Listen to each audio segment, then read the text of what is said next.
प्रण सुन करके अपने अपने दुपट्टा कमर में बांधने लगे। जो राजा बलाभिमानी धनाभिमानी थे, अकुला के उठे और अपने इष्ट देवों को प्रणाम कर रहे हैं। अपने अपने इष्ट देवों को प्रणाम करके कि आज मैं अभी अभी गया और अजगों का खंडन किया और जानकी को प्राप्त किया।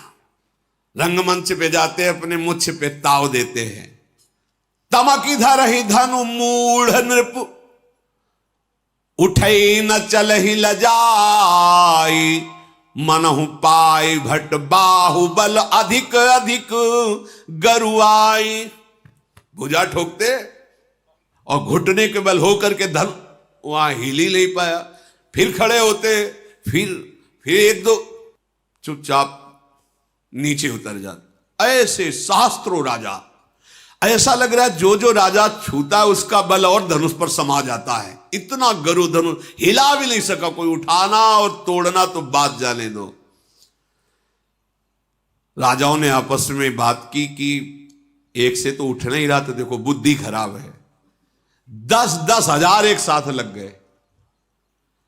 अरे सियाजू के हाथ में एक ही जयमाला है, यहां कोई उठाने की सूरवीरता नहीं दिखाई दे रही। यहां स्वयंवर चल रहा है, एक ही राजा धनुष उठाए, पर भूप सहस 10 एक ही बारा, लगे उठावन टरई नटारा, डगई न शंभु सरासनु कैसे। 10,000 राजा एक साथ उठे और अजगों को उठा, हिला नहीं। बोले कैसे नहीं हिला? बोले जैसे कोई कितना भी सुंदर कामी पुरुष हो, सती के मन में क्षोभ नहीं पैदा कर सकता, पातिव्रत धर्म से युक्त जो है, ऐसे तिल भर भी हिला नहीं सके उठाने की तो बात जाने दो। जो भक्त राजा थे बोले काहे को उपहास के पात्र बन रहे, बैठ जाके चुपचाप 10-10 हजार उठाने की कोशिश कर रहे हो। सब अपना जैसा मुंह लेकर के आके बैठ गए। कैसा उनका मुंह हो रहा है? बोले जैसे बिना वैराग्य के बैरागी। वैरागी जैसे बिना वैराग्य के। बड़ी कीर्ति विजय सब लिखाई थी पर्चा में बंदीजनों को, हमारे कुल दादा पर बाबा वहां वहां विजय प्राप्त की, मैं धनुष, सब चुप बैठे। जनक जी ने देखा कोई उठाने वाला नहीं है, पूरी सभा में कोई नहीं रह गया। बहुत जनक जी एकदम उदास हो गए कि ये क्या, सब श्रीहीन हो रहे, पूरी समाज गर्दन झुका ली, कोई अजगों को उठा नहीं पाया। व्याकुल हो गए। नृपन बिलो की जनक अकुलाने, बोले बचन रोष जनुसाने, दीप दीप के भूपति नाना, आए सुनी हम जो पन उठाना, देव दनुज धरी मनुज शरीरा, विपुल वीर आए रणधीरा, कीरति अति कमनी, पावनहार बिरंचि जनु, रच्यो न धनु दमनीय। ओहो, हमें लगता है हमसे भूल हो गई। जनक जी ने सभा में कहा, द्वीप द्वीप के अनेक महाबली राजा पधारे, देवता दैत्य भी भेष बदल करके मनुष्य रूप में आए, मैं देख रहा हूं, पर किसी भी रणधीर बलवान के अंदर इतनी शक्ति नहीं कि जिसको जानकी जी ने खेल खेल में हाथ में उठा लिया था उसको उठा सके। धनुष का प्रभाव, प्रताप, बल, महिमा, यही देख करके हमने प्रण किया था कि जिसको जानकी जी ने से बाएं हाथ से खेल खेल में उठा लिया, जो इसका भंजन करेगा वही इनका पति होगा। ये सुंदर विजय, वीरता, कीर्ति, हमें लगता है ब्रह्मा ने कोई ऐसा सूरवीर ही नहीं पैदा किया जो अजगौ का खंडन कर दे। कहु काहि यह लाभु न भावा, काहू न शंकर चाप चढ़ावा, रहु चढ़ाऊब तोरब भाई, तिलु भरी भूमि न सके छड़ाई। किसको ऐसा लाभ अच्छा नहीं लगता? जगत में उसकी कीर्ति होती, जानकी जी उसके गले में जयमाला डालती, परंतु भगवान शंकर के धनुष को चढ़ाना तोड़ना तो दूर रहा, तिल भर कोई हिला नहीं सका। अब मुझे ऐसा लगता है कि पृथ्वी में कोई ऐसा वीर ही नहीं रह गया। वीर विहीन मही मैं जानी, तजहु आस निज निज गृह जाहू, लिखा न विधि वैदेही विवाहू। अब कोई ऐसा महाबली वीर नहीं बचा। जाओ सब अभिमान छोड़ करके अपने अपने राज्यों को चले जाओ। मैं जान गया पृथ्वी में कोई सूरवीर नहीं है। आशा छोड़ो, अपने अपने घर जाओ। मैंने समझ लिया ब्रह्मा ने सिया जी के विवाह की रचना ही नहीं की। यदि मैं ऐसा जानता कि कोई धनुष उठाने वाला नहीं तो मैं ऐसा प्रण नहीं करता, पर मैं प्रण नहीं छोड़ सकता, क्योंकि अगर प्रण छोड़ता हूं तो मेरे सुकृतों का नाश हो जाएगा। जो एक बार प्रण करके, कसम खाकर, प्रतिज्ञा करके तोड़ देता, उसके पुण्य नष्ट हो जाते हैं। अब क्या करूं? मेरी लाडली सिया कुमारी ही रह जाएगी। व्यथित हो गए जनक जी। सुकृत जाई जो पनु परिहरऊं, कुंवरी कुमारी रहु का करऊं। जो जन त्यों बिनु भट्ट भुवि भाई, तो पनु करी हो त्यों न हसाई। यदि मैं ऐसा जानता कि पृथ्वी वीरों से शून्य हो गई तो कभी ऐसा प्रण ही नहीं करता, अपना उपहास नहीं कराता इस रंगभूमि पे। जनक जी उदास हो गए। साफ सभा सन्न, जनकपुर की नगर नारियां बड़ी व्यथित हो रही हैं। लक्ष्मण जी की भाव चढ़ गई। जनक जी के वचन सुनकर ओठ फड़कने लगे, लाल नेत्र हो गए, पर वहां से कुछ बोल नहीं सकते थे क्योंकि प्रभु विराजमान हैं। फिर भी रहा नहीं गया, उठे, विश्वामित्र जी के चरणों में सर नवाया और राम जी के चरणों में सर नवाया और कहा, जनक, जहां रघुनाथ जी बैठे होते वहां ऐसे शब्द नहीं बोले जाते जैसे तुमने बोल दिया। हमारे प्रभु के विराजमान होते हुए तुमने कह दिया पूरे भूमि में कोई ऐसा सूरवीर नहीं। सुनो, मैं अभिमान से नहीं कहता, भगवान को साक्षी करके कहता हूं, अगर हमारे प्रभु का इशारा हो जाए तो संपूर्ण ब्रह्मांड को कांचे घड़े मिट्टी का जैसे कच्चा घड़ा होता है ऐसे तोड़ दूं। तुम धनुष की बात कहते हो? इस ब्रह्मांड को ऐसे गेंद की तरह उठाऊं, कच्चे घड़े की तरह तोड़कर मसल दूं। सुमेरु पर्वत जो 4 लाख योजन का है, मूली की तरह उखाड़ कर अभी तोड़ दूं। वचन साक्षी भगवान है, अगर ये आदेश कर दे तो अभी। ये बेचारा पुराना धनुष जिसको लेकर तुमने ऐसी बात कर दी, जहां हमारे प्रभु सभा में विराजमान है, तुमने ऐसी बात कह दी। प्रभु आप आज्ञा कीजिए। लक्ष्मण जी ने कहा, इनको दिखाऊं कि वीरता किसे कहते हैं। अरे इस धनुष को कमल की डंडी की तरह लेकर 100 योजन एक सांस में भाग सकता हो। कमल की डंडी तोड़ने में जैसे समय नहीं लगता, ऐसे अजगों को तोड़ डालूं। हमारे प्रभु विराजमान, उनके प्रताप को तुमने नहीं जाना। बरसाती छत्ता कुकुर मुत्ता की तरह धनुष को तोड़ दूं अभी इसी क्षण। लक्ष्मण जी का विकराल रूप। तोरऊं छत्रक दंड जिमी, तव प्रताप बलनाथ। धनुभात, मैं आपके चरणों की कसम खा के कहता हूं, बरसाती छत्ते जो ऐसे प्रकट होते, कुकुर मुत्ते जो बिल्कुल कोमल, ऐसे इस धनुष को तोड़ दूं, ब्रह्मांड को कच्चे घड़े की तरह मसल दूं। एकदम आवेश, मैं शपथ खा के कहता हूं, ऐसा ना करूं तो जीवन में कभी धनुष बाण पर स्पर्श नहीं करूंगा, हाथ नहीं लगाऊंगा।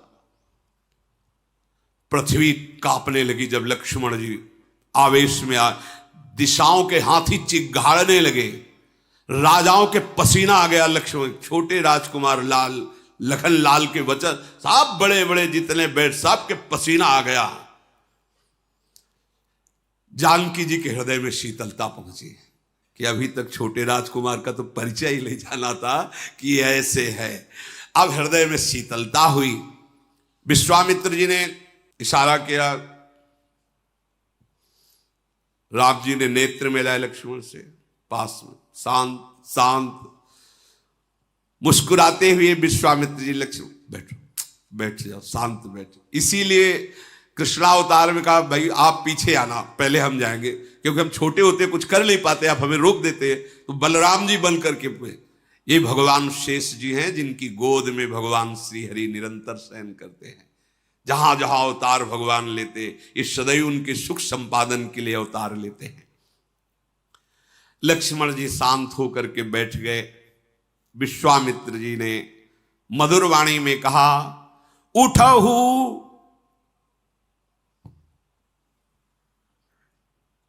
उठहु राम भंजहु भव चापा, मेटहु तात जनक परितापा।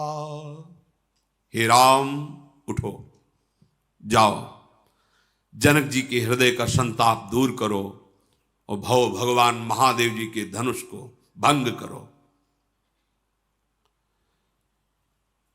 सुनि गुरु बचन चरण सिरुनावा, हर्ष विषाद न कछूर आवा। उतरे गुरुदेव के चरणों में प्रणाम किया, न कोई हर्ष है न कोई विषाद है। ठाढ़े भय उठी सहज सुभाए, ठवनी जुवा मृगराजु लजाए। प्रभु के ऐसे खड़े होने की, जैसे कोई सिंह शिकार को ताकता है, स्वभाव से ही सूरवीरता टपक रही है। खड़े होने की शान बड़ी अद्भुत है प्रभु की। जो ही मंच पर भगवान खड़े हुए, जितने भी जैसे सूर्य उदय होता तो कमल खिल उठते। भक्त राजा संत जन ऋषि महर्षि जय हो ऐसा उच्चारण कर रहे हैं। और जो क्रूर राजा हैं वो सब विषाद युक्त, हृदय में जलन हो रही। समस्त जगत के स्वामी प्रभु मतवाली गजराज की चाल से धनुष की तरफ बढ़ रहे हैं। जितने भी वहां विराजमान हैं नगर के जन, जनकपुर के, सब सुखी हो गए, हमारे पुण्य काम में आ गए। पहले ही मना रहे थे मेरे पुण्य विधाता आप ले लो और राम जी धनुष भंग करें, सिया जी का ब्याह हो जाए। सब अपने अपने पितर और देवताओं की वंदना कर रहे हैं। हमारी बात बन गई, हमारी बात सुन ली आपने, हमारे सुकृत फलीभूत हो गए। वात्सल्य में भरी हुई जो जनकपुर की वयोवृद्ध सखियां हैं वो आशीर्वाद देती है। भगवान शंकर का धनुष तुम्हारे हाथ में आती हल्का हो जाए, तुम्हें कोई भी कष्ट ना पड़े। अंदर ही पर सीता जी की माता जी ने कहा कि अरे अरे ये क्या करने जा रहे हैं, रोको कोई सखी, इनको रोको, ये सब क्या तमाशा देख रहे हैं। अरे कोई समझा, इनके गुरुदेव भी इनको नहीं बोल रहे हैं। इतने सुकुमार बालक और कहा महा अजगो कठोर विशाल धनुष, और आदेश कर दिया जाओ इन धनुष भंजन करो। नहीं नहीं, जिसको महान बलवान बाणासुर और रावण ने भी स्पर्श भी नहीं किया, उस धनुष को तोड़ने की आज्ञा गुरुदेव ने ऐसे राम जी को की।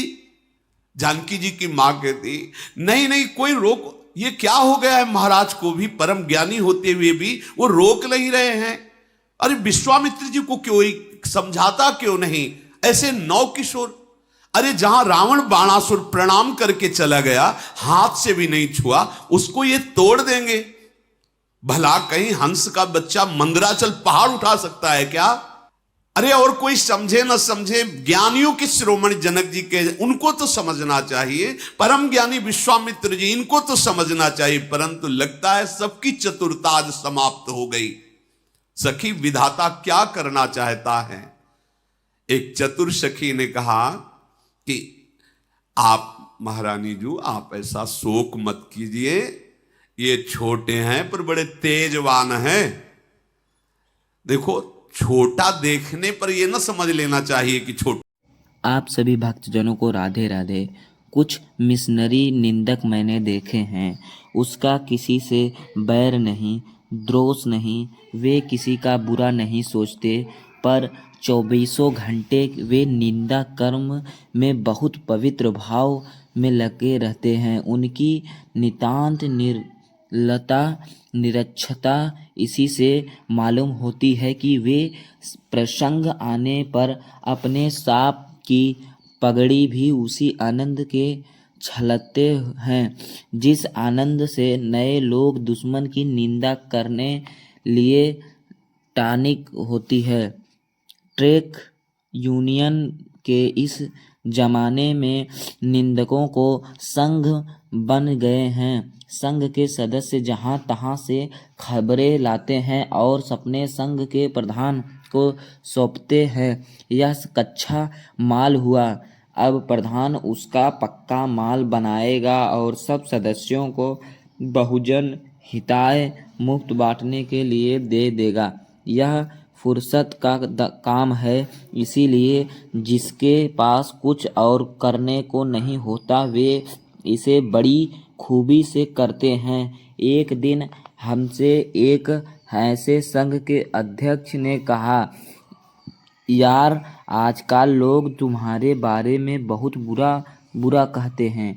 हमने कहा, आपके बारे में मुझसे कोई भी बुरा नहीं कहता। लोग जानते हैं कि आपके कानों के घूरे में इस तरह का कच्चा मजे में डाला जा सकता है। इससे दृश्य से प्रतीत निंदा भी होती है, लेकिन इसमें वह मजा नहीं जो मिशनरी भाव में से निंदा करने में आता है। इस प्रकार का निंदक बड़ा दुखी होता है। ईर्ष्या देश से चौबीसों घंटे जलता है और निंदा का जल छिड़ककर कुछ शांति अनुभव करता है। ऐसा निंदक बड़ा दयनीय होता है। अपनी अक्षमता से पीड़ित वह बेचारा दूसरों को समझता के चांद को देखकर सारी रात श्वान जैसा भौंकता है। ईर्ष्या देह से प्रेरित निंदा करने वाले को कोई दंड देने की जरूरत नहीं है, वह निंदक बेचारा स्वयं दंडित होता है। आप चैन से सोइए और वह जलन के कारण सो नहीं पाता, उसे और क्या दंड चाहिए। निरंतर अच्छे काम करते जाने के उसका दंड भी सख्त हो जाता है। जैसे एक कवि ने कहा, एक अच्छी कविता लिखी, ईर्ष्याग्रस्त निंदक को कष्ट होगा। अब अगर एक और अच्छी लिख दी तो उसका दृष्ट दुगना हो जाएगा। निंदा का दुग्धम ही हीनता और कमजोरी होती है। मनुष्य अपनी हीनता से दबता है। वह दूसरों की निंदा करके ऐसा अनुभव करता है कि वे सब कुछ निकृष्ट हैं और वह उससे अच्छा है। उसके यहाँ की हंसे दृष्टि होती है। बड़ी लकीर को कुछ मिटाकर छोटी लकीर बढ़ती बनती है। ज्यों ज्यों कर्म क्षीण हो जाता है त्यों त्यों निंदा की प्रवृत्ति बढ़ती जाती है। कठिन कर्म की ईर्ष्या देश और उसने उत्पन्न निंदा को मारता है। इंद्र बड़ा ईर्ष्यालु माना है क्योंकि वह निठल्ला है। स्वर्ग में देवताओं को बिना उगाया अन्न ये बनाया महल और बिन बोए फल मिलते हैं। आक्रमणता में उन्हें अप्रतिष्ठित होने का भय बना रहता है, इसीलिए कर्मी मनुष्यों से उन्हें ईर्ष्या होती है।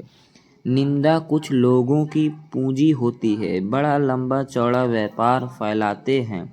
वे इस पूंजी से कई लोगों की प्रतिष्ठा से ही दूसरों की अलंक कथाओं के पारायण पर आधारित होती है। बड़े रस विभोर होकर वे जिस तिस की सत्य काल्पनिक कलंक कथा सुनते हैं और स्वयं को पूर्ण संत समझते हैं की त्रुटि का अनुभव करते हैं। आप इसके पास बैठिए